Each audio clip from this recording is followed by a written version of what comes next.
मित्रांनो मी अशा ठिकाणी आलेलो आहे ना, तुम्ही फक्त आता लोकेशन बघा. आई शपथ इतकं भारी लोकेशन आहे. आणि आमचं आता इकडं फोटोशूट चालू आहे. एकदम मस्त पाहू शकता. विषय कोल. तर राम राम मित्रांनो, मी ब्लॉगर आदित्य आणि स्वागत आहे तुमचं जमते की नवीन एका मिनी ब्लॉग मध्ये. आता योगडी मला घ्यायला आलता, जसं याला कळलं की मी ब्लॉग शूट करतोय तसं असा लाजायला लागला की जसं काय याला मी सोयरीक बघायलाच घेऊन चाललोय.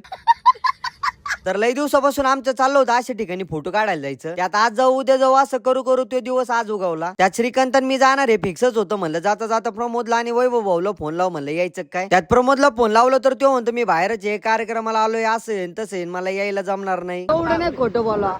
अरे 2 सेकंद झाला तू.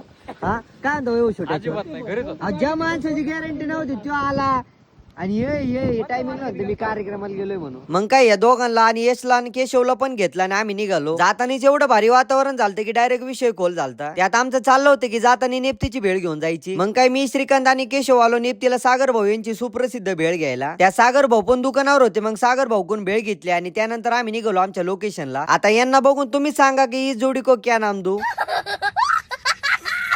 यांना असं बघून तर मला त्या वैभवची किव येत होती. म्हणजे अक्षरशः एवढा तब्येतवान माणूस या मागच्या 2 लुकड्या पोरांना घेऊन चालला होता. आणि हा यांना असं बघून मला एक डायलॉग आठवला. सब क्या देखना पड़ रहा है, अच्छा है मैं अंधा हूँ. ते झाल्यानंतर आम्ही आलो आपल्या करण भाऊकड. मग त्यानंतर डांबरी रोड सोडून आम्ही निघलो दगडाच्या रोडनी. आणि जेव्हा आम्ही इथं या लोकेशनला पोहोचलो तेव्हा खरंच इथला नजारा बघण्यासारखा होता.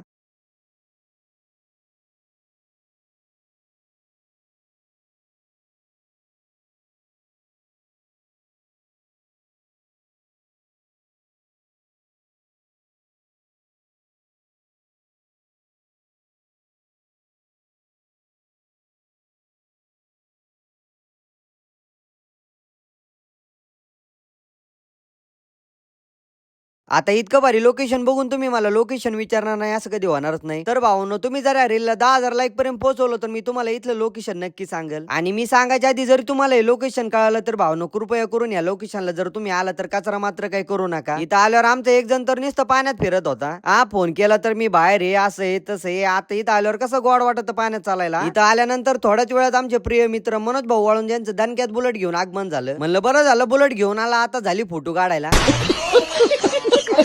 फोटो बिटो काढले आणि त्यानंतर आम्ही बसलो भेळ खायला. आणि ही रील जर सागर भाऊ पर्यंत गेली असेल तर सागर भाऊ मला तुम्हाला एक म्हणायचंय, बहुतेक गडबडीत तुमचा कार्यकर्ता आम्हाला भेळी सोबत कैरी द्यायचं विसरला वाटतं. तसं काही नाही, तुमची भेळ तर क्वालिटी आहेच, पण याच्या सोबत जर कैरी असती तर अजूनच मजा आली असती भेळ खायला. भेळ खाल्यानंतर तर अजून भारी लोकेशन झालं. त्यामुळे आमच्या कार्यकर्त्यांना परत फोटो काढायचा मोह काय आवरला नाही. आणि हा आमच्याकडे खाली बसून फोटो काढून मिळतील, कोणाला फोटो काढायचे असेल तर नक्की सांगा.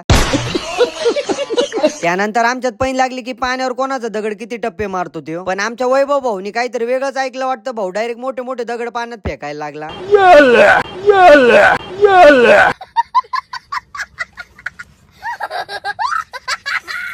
नंतर केशवचं आणि सुका पाटीलचं काय झालं काय माहित. केशव डायरेक्ट सुका पाटीलच्या मागं बाटलीत पाणी घेऊनच पळायला लागला. तर भाऊंना आजचा व्लॉग इथं सेंड करतो. तुम्हाला जर आजचा व्लॉग आवडला असेल तर व्लॉगला लाईक शेअर कमेंट करा. आणि आपल्या जमतंय कीच्या पेजला फॉलो आणि आपल्या युट्यूब चॅनलला सबस्क्राईब करायला विसरू नका.